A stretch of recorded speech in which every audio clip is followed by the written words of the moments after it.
Yes, we've recently acquired it, and the story goes as it's been passed down the family that it belonged to someone who was shipwrecked. Yes. And was rescued, would you believe, by pirates Yes. who presented him with this box. I've never heard of pirates actually giving a present to anyone, unless it's as they walk the plank, you know, Right, sort to of, weight take him this down. with you, Yes, down to strap the to his bottom. back. Yes. This would have been far too nice a thing to strap to anyone on the plank, wouldn't it? Look at that. This is wonderful.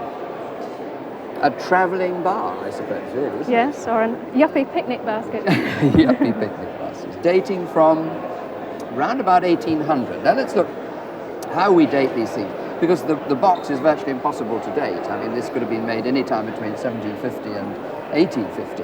Yes. But the paper inside, now if that were fabric, and I've been talking to Barbara Morris, who's here, and looking at it as if it were fabric, Yes. this would date sort of 1810 to 1815.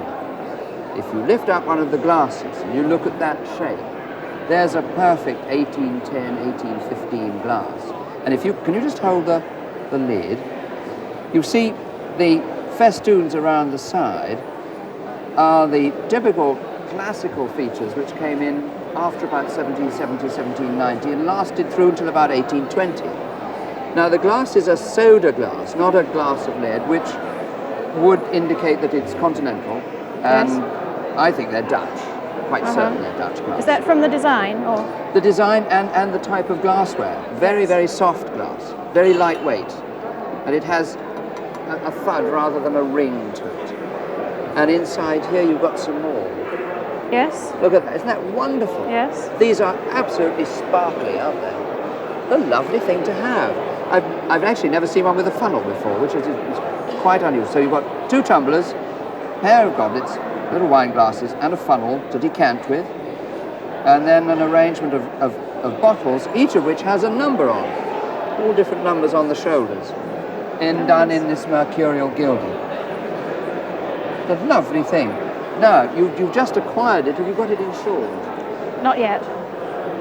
Well, I think I would. I would have thought that for replacement value, and it's not an easy thing to sell, it's a collector's item, but not a utility antique, as so many things, No, which does help wouldn't the use price. it. Nevertheless, certainly in the region of £2,500. But just a lovely record of the past, and I like your story best of all. I should Yes. stick to it. Rescued Right. by pirates and given this as a present. What a mint. Thank you.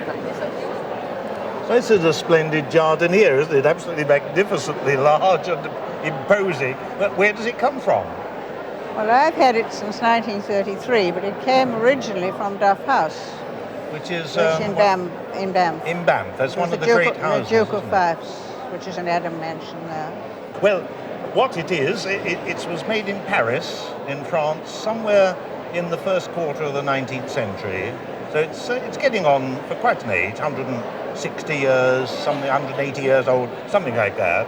And in the hard paste porcelain of the time, with a dry gold, which is unburnished gold, to make it look rather ancient. It looks sort of neoclassical in a way. Very imposing, and although it's a little bit damaged, my God, it's quite a valuable piece. Have you any idea what the value is? No, when my aunt gave up her house, she asked me for £3 for it. Asked you £3. I'm glad you didn't take it. I think somewhere between about £600 and £800. So I hope that's a profit on what your uncle gave for it to start with. Oh, I'm sure he didn't pay a great deal for it, because No, you didn't probably in not. those days. No, don't quite. Well, am I to assume, since this picture has recently been reframed, that it's a new acquisition? Not to the family. It's been in the family for a lot of years. My grandmother told my mother that it was a Farquharson and that he was a friend of the family's. That would be my great-grandparents, and that the little boy is my grandfather. So when was your grandfather born? 1867 or thereabouts. 67, so 1877, 1880. So it would be painted about 1880. Yes, yes. But you don't know what the Christian name of this Farquharson was? No, that's all we know is that one sentence. And it's not signed, so No. there are two Scottish artists called Farquharson of this period, both born in the 1840s. One in 1846 and the other one in 1840.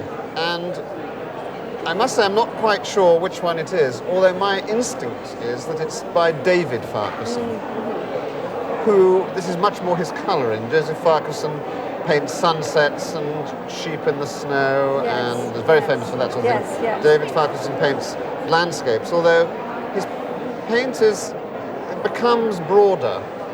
I mean, it loosens up more, so who knows whether these family stories are true or not, or whether there's a grain of truth in them. But I Yes. certainly feel that this could well be by David Farquharson. The reason I wanted to talk to you about it was that I just think it is not only a charming painting, but it's delightfully painted Yes. and has a very Scottish feel about it. Yeah. Certainly those cattle down by the river ring a chord with me. David Farquharson uses this all the time in a lot of his landscapes. I see. Well, I think it's fascinating. I just think it's a lovely painting, and even if we don't know who's by him, we can't absolutely say it's by David Farquharson. Yes. It's a smashing thing to look at, and really that's what we're interested in. As for value, there's a little uncertainty about the authorship. So we can't say definitely it is David Farquharson. We can say it's a jolly nice picture. So let me say somewhere around £3,000. Very good.